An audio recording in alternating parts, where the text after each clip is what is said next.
बिस्मिल्लाहिर्रहमानिर्रहीम, अस्सलाम वालेकुम।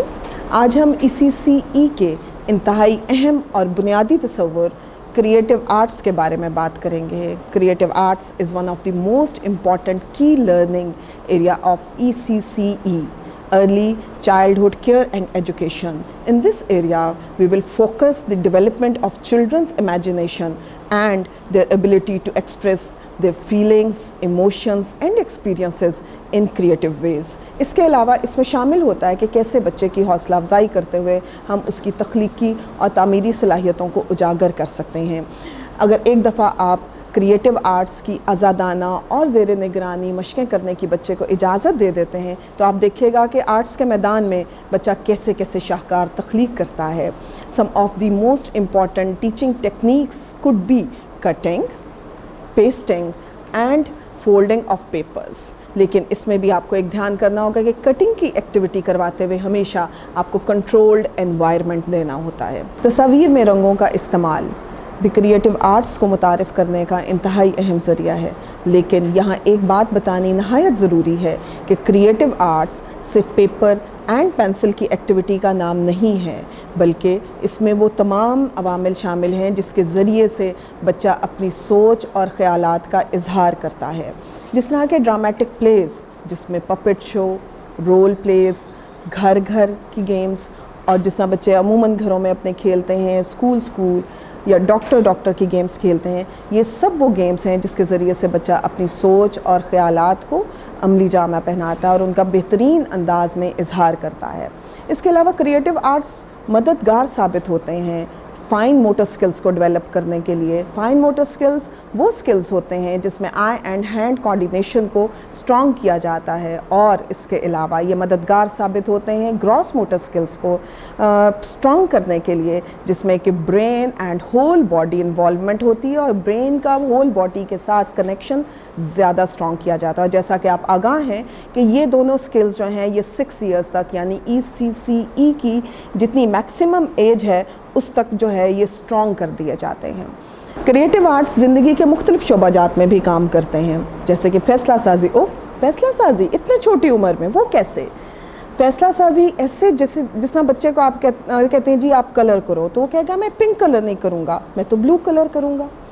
कहेगा कि मुझे ग्रीन टॉय लेना है, मुझे ब्लू टॉय नहीं लेना। तो ये उसका फ़ैसला है और ये फ़ैसला उसके अपनी किसी सोच, किसी इमेजिनेशन के साथ लिंक कर रहा होता है। इसी तरह क्रिएटिव आर्ट्स मददगार साबित होते हैं और नहायत अहम किरदार अदा करते हैं। क्रिएटिव आर्ट्स मदद करती हैं प्रायर नॉलेज के यूज़ को। जैसा कि आप जानते हैं कि प्रायर नॉलेज वो नॉलेज होती है जो किसी चीज़ के बारे में हमारे दिमाग में पहले से मौजूद होती है।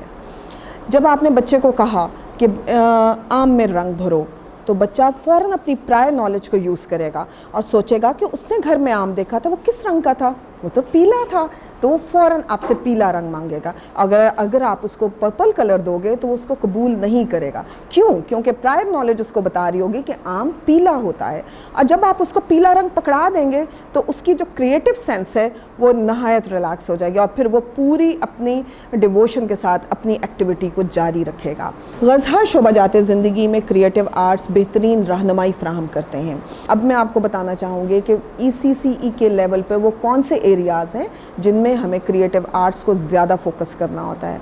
Number 1 colouring and drawing. ये इसमें फ़ाइन मोटर स्किल्स डेवलप होते हैं और इसके ज़रिए बच्चा अपनी इमेजिनेशन को स्ट्रॉन्ग करता है। Number 2 cutting and pasting. इसमें ग्रॉस मोटर स्किल्स भी इन्वॉल्व होते हैं और इसमें फ़ाइन मोटर स्किल्स भी इन्वॉल्व होते हैं। Number 3 dramatic plays. जैसा कि हम पहले ज़िक्र कर चुके हैं कि ड्रामेटिक प्लेज़ में हकीकी ज़िंदगी के किरदारों को बच्चा अपने मुताबिक स्क्रिप्ट उनका तैयार करता है और उनके मुताबिक ही फ़ैसला साजी करता है और उनके मुताबिक ही अमल करता है। ड्रामेटिक प्लेज़ में रोल प्लेज़ हो गए, पपेट शोज़ हो गए और इस तरह के दीगर खेल जो कि बच्चे मिल के खेलते हैं वो सब शामिल होते हैं और इनके ज़रिए ही सोच और सोच के बाद प्लानिंग और प्लानिंग के बाद क्रिएटिविटी डिज़ाइन हो जाती है। और ये सारे प्लेस जो हैं, ये सारी गेम्स जो हैं क्रिएटिविटी डिज़ाइन करते हैं। जी तो मोहतरम असातिज़ा, अब हम अपने लेक्चर को रैप अप करते हैं। تو ہم نے سب سے پہلے جو سیکھا وہ یہ سیکھا کہ کریٹیو آرٹس کی مشقوں کو آزادانہ ماحول لیکن کنٹرولڈ انوائرمنٹ کی ضرورت ہوتی ہے۔ نمبر دوسری بات جو بہت اہم ہے، کریٹیو آرٹ صرف پیپر اینڈ پینسل کی ایکٹیویٹی کا نام نہیں ہے، بلکہ اس میں زندگی سے متعلق ہر چھوٹی چھوٹی وہ گیم جس میں بچے خود سے کردار سازی کریں، خود سے ان کے اسکرپٹ تیار کریں اور خود سے ان کو بولیں، ان سب کے پیچھے وہ ساری امیجنیشن کام کر رہی ہوتی ہے، جس سے کہ یا تو وہ متاثر ہوئے ہوتے ہیں یا ان کو وہ پسند آئی ہوتی ہے یا وہ ناپسند کر چکے ہوتے ہیں۔ اس طرح سے بچے کی سوچ اور سوچ کے بعد اس کا عمل طے پاتا ہے۔ کریٹیو آرٹس کے ذریعے بچے اپنے خیالات کا اظہار آزادانہ اور خوبصورتی سے کر سکتے ہیں۔ شکریہ۔